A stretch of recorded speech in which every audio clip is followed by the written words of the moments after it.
So I finally caught up to Blue Lock, and here's what I think. I love Inazuma 11. It was my childhood, my introduction to football and anime as a whole, and something that I always have a soft spot for. Some people started telling me that there's a new football anime that might be just as good or even better. I had to go check it out, and that's how I ended up watching Blue Lock. Did it live up to the hype, or was it all talk? Let's find out. Hi guys, welcome back to the channel. It's Sam the Anime Man, and today I'm talking about Blue Lock, and I'm going to discuss to you if I liked it or not. So stay tuned to know my reactions, my thoughts and feelings towards Blue Lock. So starting off with season 1. For those who don't know, Blue Lock is a football anime unlike any other. Instead of traditional sports series about teamwork and working together, this anime is all about one thing and one thing only: ego. And the premise is simple. Japan wants to create the greatest striker in the world. So they lock up 300 of the country's best young forwards inside a high-tech facility. And if you lose, you're out forever. No second chances, and your football career is also done. So from the very beginning, the stakes are ridiculously high, and I love that in anime. So every match is very intense, and as a football fan, what makes the match so great in Blue Lock is the intensity, the rivalry and the stakes. While watching football, I want to watch high intensity matches to keep me engaged, keep me glued to my screen, keep me excited. A good match in real life to compare this to is Argentina versus France World Cup Final 2022. We can't forget about the rivalry. If two players or two clubs are rivals to each other, the intensity in that match is going to be insane. And that's what I love about Blue Lock. It does that to the highest degree. And the stakes?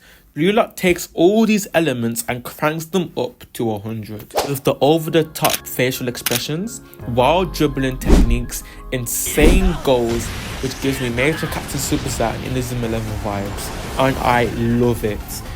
Now, when it comes to the characters, this series also does not disappoint. Characters that I like are Isagi, who at first seems pretty average, but his ability to adapt, evolve and devour his opponents makes him one of the most compelling protagonists in Blue Lock and in sports anime. Bachira, one of all my favourite characters, is the wild dribbler with insane footwork and one of the most fun characters to watch. Shigiri, the speed demon, Kunigami, who's the hero type striker, Nagi, my goat, the natural genius, and Ryo, who's just kinda there. Baro, the pure GOAT himself, gives me Ronaldo vibes to be fair, and Rin, the guy at the top of it all. All of them have their unique strengths, and watching them grow and improve makes a match feel so meaningful and also entertaining. But in my opinion, Isagi's development stands out the most. Legit starts off mid in every single category. He's not the fastest, he's not the strongest, not the most technical. What makes him different is his mind. He learns to adapt and to steal other techniques from his opponents, which makes him into an ultimate weapon. And that's what I love about Isagi. He proves that hard work and intelligence can beat pure talent. And all the matches in season 1 are actually very entertaining to watch, and especially the cliffhanger at the end of season 1, revealing that Kunigami is not part of the group. Where is he? Season 2. Well, first let's get it out of the way. The animation did take a bit of a dip, but considering how overworked animators are in the industry, this could have happened to any anime, and honestly, the story made up for it. And we also got a bunch of new characters: Otoya, oh my gosh, I'm gonna butcher this name, Karasu, Iori the GOAT, Shido and Yukimiya. The biggest highlight of the season though was the under 20 match. This game was peak Blue Lock. The tension was insane. You had Nagi's goal, Ren doing Ren things, Baro making his way into the spotlight, and Isagi scoring the final goal. Sai and Shido were such a massive problem. I didn't know. I was on the edge of my seat watching that game all the time. He was going to come out on top, and Isagi, with luck on his side, a beautiful finish, hit it into the net, solidifying the win for Blue Lock. also mirrored the goal that Rin scored with luck, and it shows how Isagi actually progressed as a character. The characters progressed really far in this arc and pushed themselves to their limits to become one of the best in Japan. But now it's not just Japan. Japan's not known for its football. It's known for many other different things. Now it's time for the Japanese people to face the rest of the world. Neo Egoist League is Blue Lock at its absolute peak. This is where Blue Lock goes from just another sports anime to a legendary sports anime and solidifying itself as one of the best sports animes to ever do it. New teams, higher stakes, and the best matches yet. Even though they haven't been animated yet, reading it has kind of been better than watching it, in my opinion. The more focused manga panels and the goals. Don't even get me started on the goal. And some of the best moments in the entire series happen here. Kunigami, my GOAT, returns, but he's not the same. He's different. Isagi unlocks Metavision, a game-changing ability that lets him read the entire field. Kaiser, the introduction of Kaiser and his Kaiser impact shot. Nagi's 5-stage fake gun volley. Bachira's B-shot and his improvement to dribbling.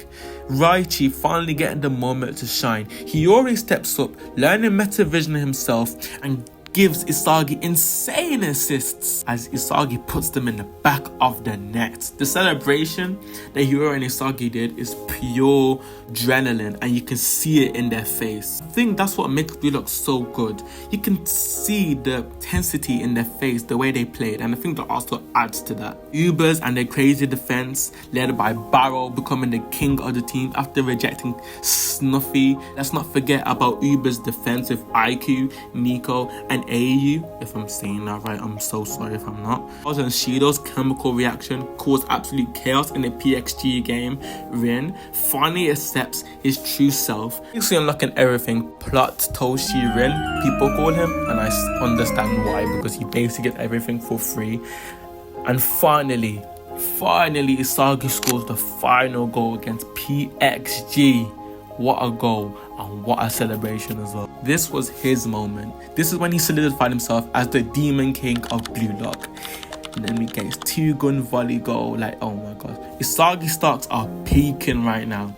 Arc has been nothing short of just perfection. If I had to compare it to an arc, it would be Inazuma 11 Season 3. Inazuma 11 Season 2 and 1 were just preparing itself and understanding the formula of how they wanted to operate their matches. And I feel like Blue Lock went through the same progression. That's what makes Blue Lock so enjoyable. You can see the improvement of the art style, you can see the improvement of the storytelling and the matches gradually throughout the story. And that's what I like in an anime or in a manga.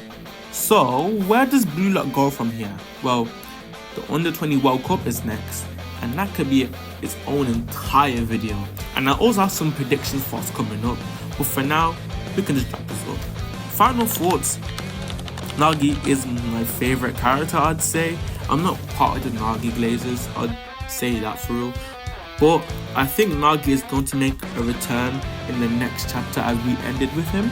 So I think Nagi is going to return with his ego, and so Batra, who is, and return to his former glory. And I think that just makes the most sense story-wise, as he lost his ego when he quote-unquote beat Isagi. So I think that's going to make the most sense. And his ego is not going to be fixated on one person now. I think his ego is going to be fixated on the World Cup as a whole. So yeah, but I have to be honest, Blue Lock has completely won me over. This is one of the favorites, if not one of the best sports anime I've watched and read. Now the big question, is it better than Inazuma 11? See you later guys, Sound Anime Man out of here.